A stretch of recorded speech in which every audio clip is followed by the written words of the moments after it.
निजीकरण के खिलाफ पब्लिक सेक्टर के जितने भी हमारे कारखाने हैं उन सब के प्रतिनिधियों के माध्यम से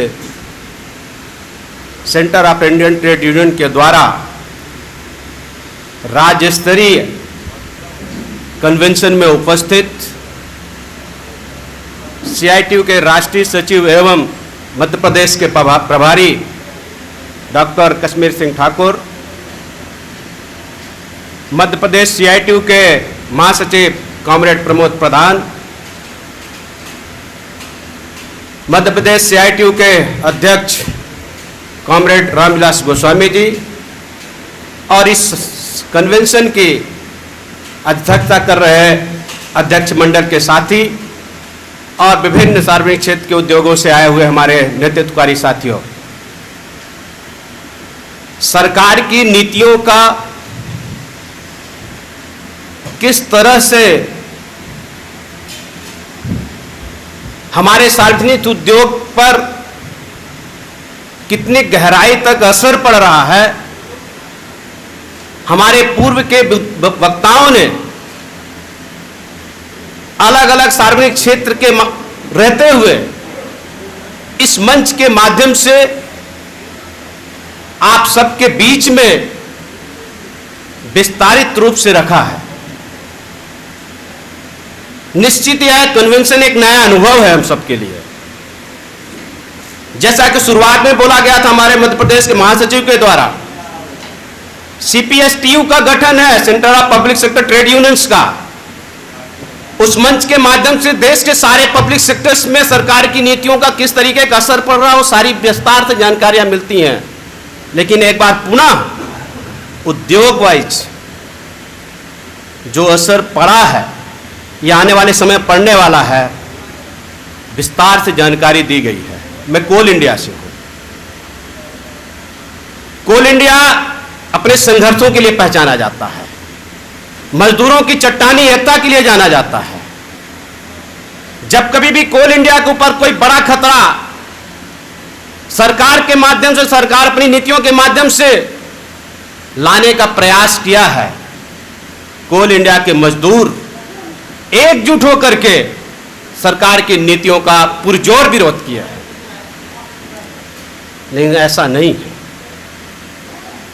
अब वो डायरेक्ट रूप में नहीं, इनडायरेक्ट रूप में कोल इंडिया को कमजोर करने की कोशिश शुरू कर दी है, जिसका जिक्र डिफेंस के हमारे साथी ठाकुरदास बोल के गए हैं, एलआईसी के भी साथी बोल के गए हैं, बीएचईएल के भी साथी बोल के गए हैं। अभी हाल ही में 3 दिन पहले, 4 दिन पहले कोल इंडिया में 8 सब्सिडरी हैं, ECL, WCL, CCL, BCCL, NCL, MCL, SECL, CMPDIL. CMPDIL जिसको ब्रेन बोला जाता है, कोल इंडिया का ब्रेन है, दिमाग, उस ब्रेन का 10% शेयर बेच दिया गया है, उसका नोटिफिकेशन कर दिया गया है। अभी क्या होता है, सीआईएल एज होल्डिंग कंपनी है, 8 सब्सिडरियों को होल्ड करती है। वो कोल इंडिया का शेयर बेचती थी कंपनी। पहला शेयर 4 अक्टूबर 2010 में बेचा गया था कोल इंडिया का 10%। उसके बाद निरंतर ये प्रक्रिया चलती रही और आज की तारीख में कोल इंडिया का करीब 33% से ज्यादा शेयर बेचा जा चुका है। अब सरकार उसकी सब्सिडरी कंपनियों का भी शेयर बेचना शुरू कर दी है। ये कोशिश कर रही थी कि कोल इंडिया को इन सब्सिडरी कंपनियों से अलग कर दिया जाए, अलग अलग कंपनी बना दिया जाए। जब उसमें कामयाब नहीं हुई तो ये रास्ता निकाल लिया उसने।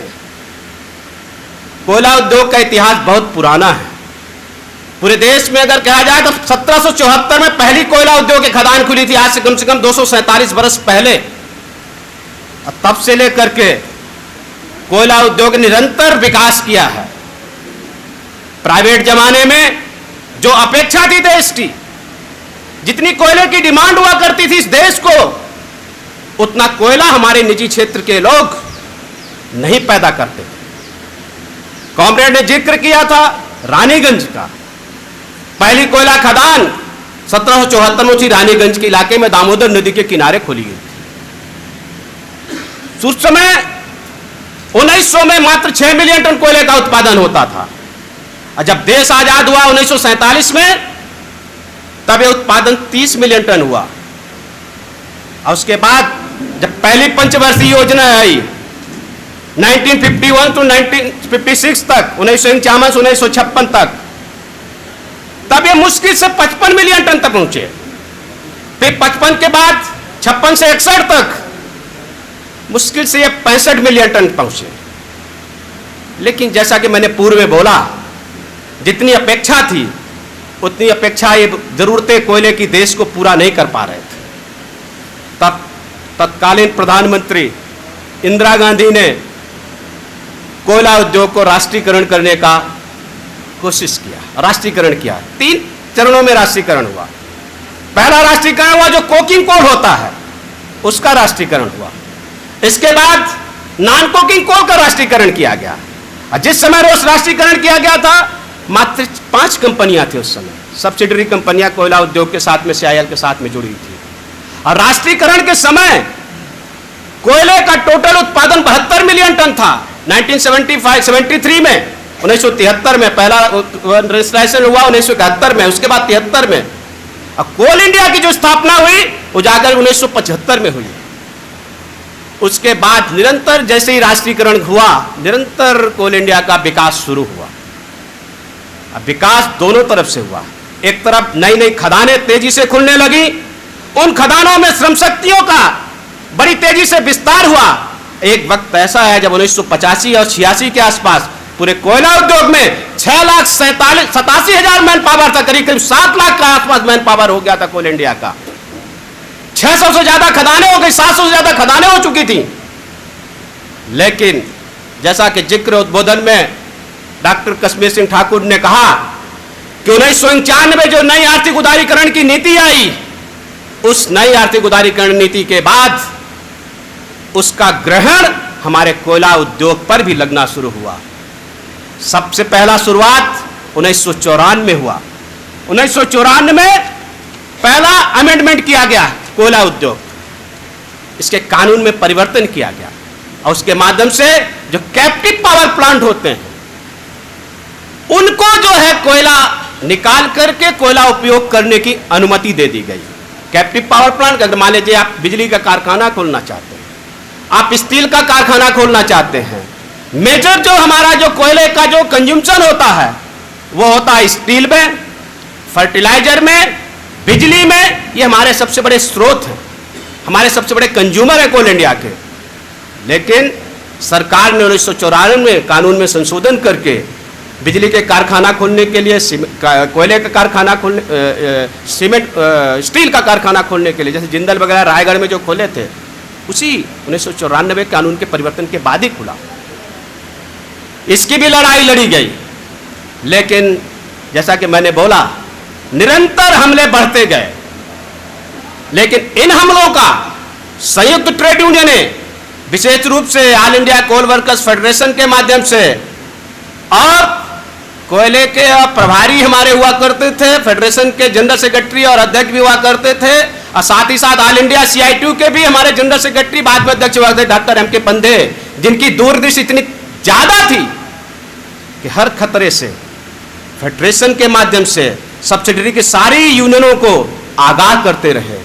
और उन्हीं की नीतियों के चलते जो CITU का हमारा नारा था, एकता और संघर्ष, उसको 100% कोयला उद्योग में क्रियान्वित करते हुए सरकार की नीतियों के खिलाफ संघर्ष किए।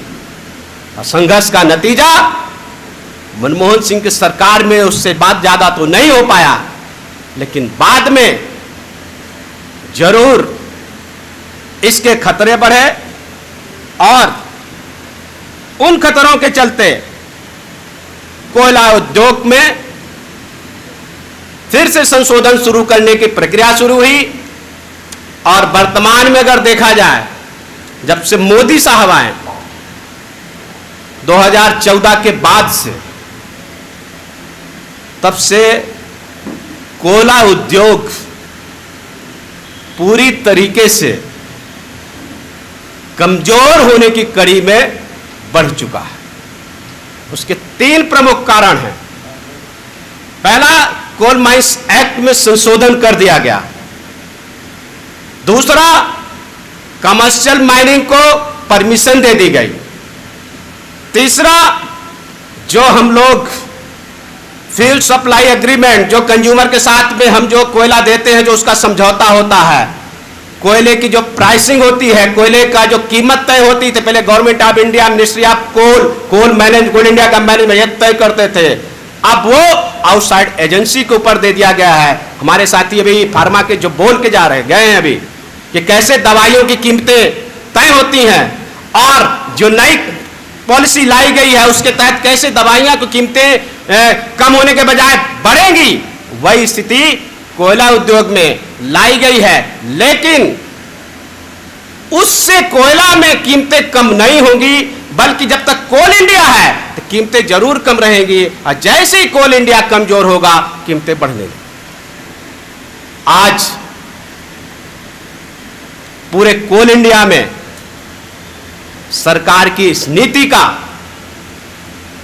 बीएमएस को छोड़ करके CITU के नेतृत्व में हमारे फेडरेशन के जो general secretary comrade DD Ramanandan, उनके नेतृत्व में उनके साथ एटक, HMS, इंटक के दोनों धड़े, ददाई गुट और SQ जामा रेड्डी वाला गुट, दोनों धड़े मिलकर के निरंतर सरकार की नीति के खिलाफ संघर्ष करने का कोशिश कर रहे हैं। उसी कड़ी में जैसे ही 10% CMPDIL का विनिवेश करने का आह्वान हुआ, तुरंत 7 और 8 अक्टूबर को पूरे कोयला उद्योग में सरकार के इस फैसले के खिलाफ आंदोलन करने का, विद्रोह करने का, हड़ताल करने का आह्वान किया गया कि मुहाना पर मजदूरों के बीच में सरकार के इस फैसले का पुरजोर विरोध किया जाएगा। कोल इंडिया दुनिया की सबसे बड़ी कोल प्रोड्यूसिंग कंपनी है। कोल इंपोर्ट में भी दूसरे नंबर पर, 150 मिलियन टन से ज्यादा 3 कंपनी हमारे देश की जो है कोयले सब्सिडरी कंपनियां जो कोयले का उत्पादन करती हैं। कोरोना काल में जब आप और हम सब, पूरा देश ठहर गया था, घरों में कैद हो गया था, उस महामारी के दौर में कोयला उद्योग का प्रत्येक कर्मचारी अपनी जान की परवाह करते हुए भी बिना कोयले के उत्पादन में लगा रहा, और उस वित्तीय वर्ष में 602 मिलियन टन कोयले का उत्पादन किया है। जहां समूचे कोर सेक्टर में ग्रोथ गिरी थी, वहीं पर कोयला कर्मचारियों ने निरंतर इसमें ग्रोथ दिखाया है। इतना ही नहीं, जो कोयले का जो प्रॉफिट है हमारा 2020 का देखो, 19-20 का देखा जाए तो 2019-20 में